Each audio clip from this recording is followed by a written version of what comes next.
To me? Yeah. No, 1 second. Yeah. Welcome back to episode 5 of the Gooner Profile. I'm Kyle alongside Joel from Arsenal Review USA. This week we have Alan from the Nashville Gooners, actually the branch president of the Nashville Gooners, or branch manager, I should say, of the Nashville Gooners. So Alan, why don't you stand up, show everyone the shirt there. Okay. That's one of our first concoctions. Yeah. Nice. Quite good. We like it. Yeah, beautiful. Well, so far, for those of you that have watched this series, first couple episodes, we've definitely had some American born Gooners from throughout the United States with us. This week we have Alan, who actually born in the UK shortly after the war, as he put it, and grew up in a Woolwich Arsenal supporting family, and then came to the United States about 15 years ago. So Alan, why don't you tell us a little bit about your upbringing there in the UK, supporting Arsenal, and now having come to the United States and living here now and being a part of this community and this, Arsenal America group, what that's been like for you. Sure. Okay. Yeah. I grew up in the East End of London, in the docks of London, not where Arsenal is today. They're in the north of London, as everyone probably knows. But they actually started in the East End of London, Arsenal, as Woolwich Arsenal. So my great-grandfather was a Woolwich Arsenal fan, and his son, my grandfather, became an Arsenal fan, and I had no choice after that. It's although I did confess to them years later, when I was in my youth, I was probably about 16 at the time, I would sneak up to White Hart Lane on occasion to watch Jimmy Greaves play, because I actually liked Jimmy Greaves as a player. So when Arsenal wasn't playing at home, I was up at Tottenham watching Jimmy Greaves. But I've contained myself now. I'm a lot. I manage myself a lot better than I did then. So. Yeah, Alan, did you make any? I don't want to say Tottenham friends, because that's just wrong. But did you make any acquaintances when you were going to those Spurs games that you maybe still keep in touch with or talk to every now and then? No. We've sadly no, because part of my story was London got heavily bombed during the war. Where we lived in the docks of London, it was pretty war damaged, and so early in my years, I moved out of London with the family while they rebuilt the Dockland area, and we stayed out of London. So I moved to a town called Swindon. That has a little bit of history with Arsenal as well, from a League Cup final, and actually I was living in Swindon at the time of that, but I was always an Arsenal fan. As I became older, I was an apprentice in Swindon, and there's a lot of young people when you're an apprentice working in a factory.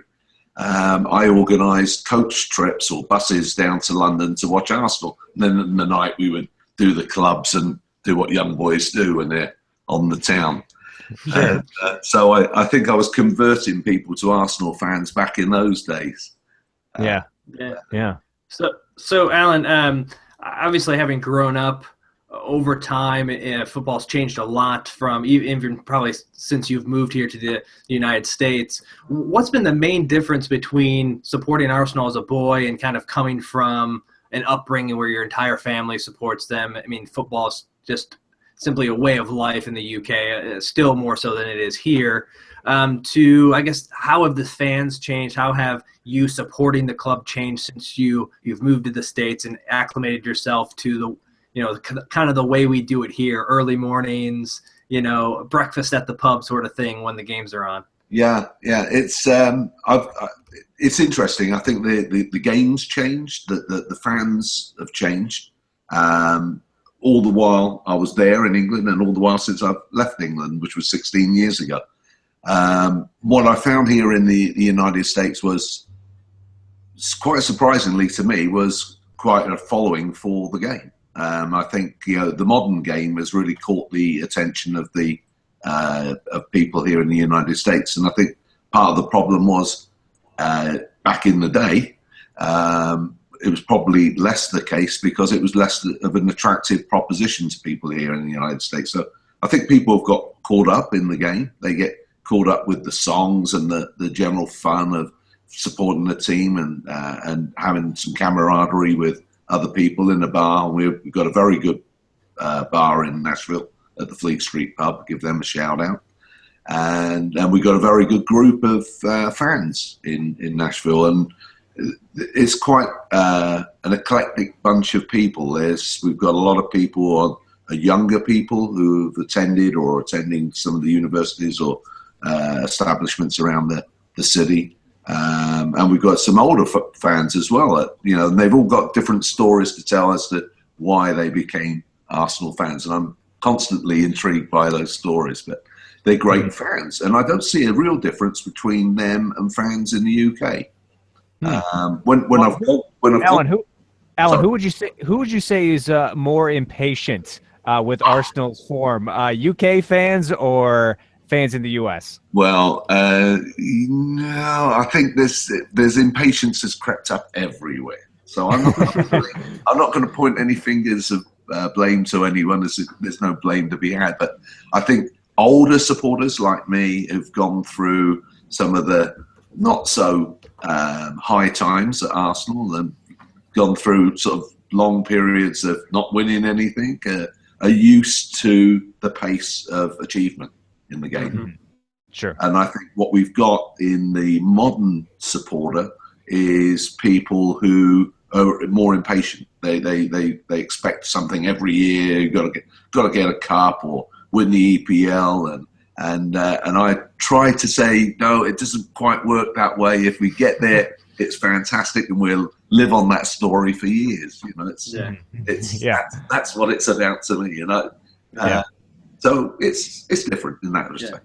If this is probably a tough one in that there's quite a few to choose from, but maybe since you've been in the States, you could narrow it down a bit more. What's been your favorite Arsenal moment since being a US-based Arsenal fan?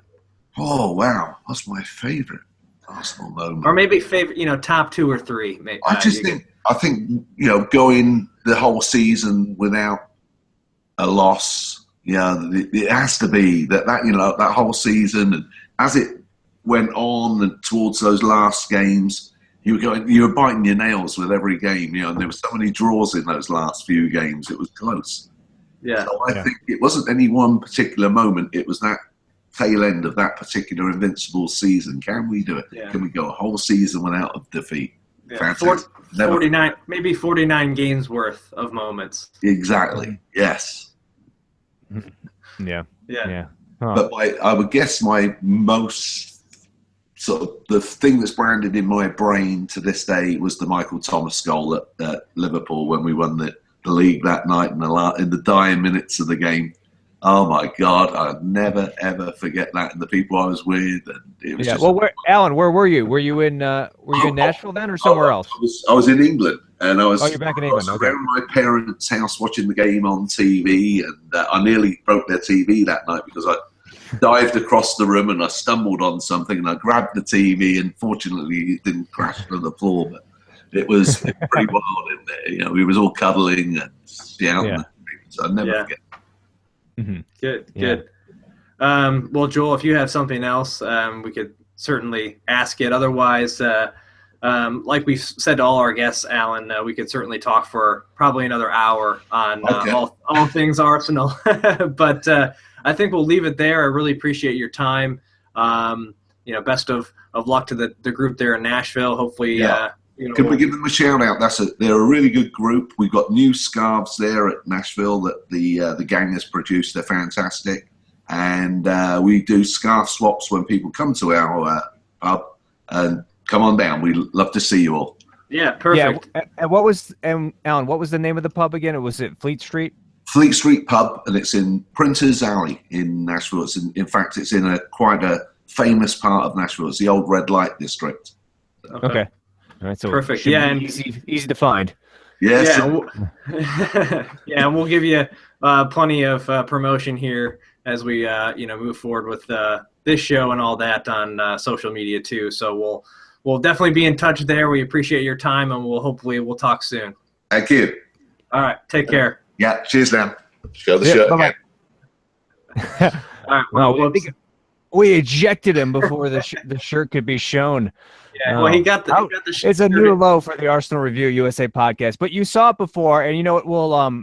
We'll put it on our website or something if you are forgetting what it looks like. We'll definitely promote it. Maybe the perfect time to plug some things we have going on. I think there's a lot of things that you can buy from the different supporters groups. Actually, Austin, who we had on, Phil from the Austin Gooners in episode 4, they've done T-shirts. I think they have stickers. You know, a lot of supporters groups do stickers and scarves and things. So, and I don't know if Nashville has a website. If they do, we'll get it posted. I think they do. Yeah, usually you can find the stuff. If nothing else on Facebook, I'm sure they're there. Yeah, you can find their websites, or on ArsenalAmerica.com. Oftentimes you can find people's websites. But right now we have a couple cool T-shirt designs that you could check out. Free shipping until December 6th. You'll get it by Christmas.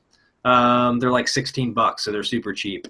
And we roll everything we make back into the show, doing stuff like this. So anyway, offer us your feedback on what we're doing here. I know we took a week off over the Thanksgiving holiday, but we'd really appreciate your feedback on what we're trying to do, just to highlight more of the Gooners around the world, those who were, our native to the U.S. or have come through here from all over. So we appreciate Alan's time and everyone that's been on the Gooner profile so far. Next week, I think we're going to have Jason, who we've struggled to get on the show from the Cleveland Gooners for a variety of reasons next week. But anyhow, offer your feedback. Let us know what you like and dislike about this particular feature, the Gooner profile.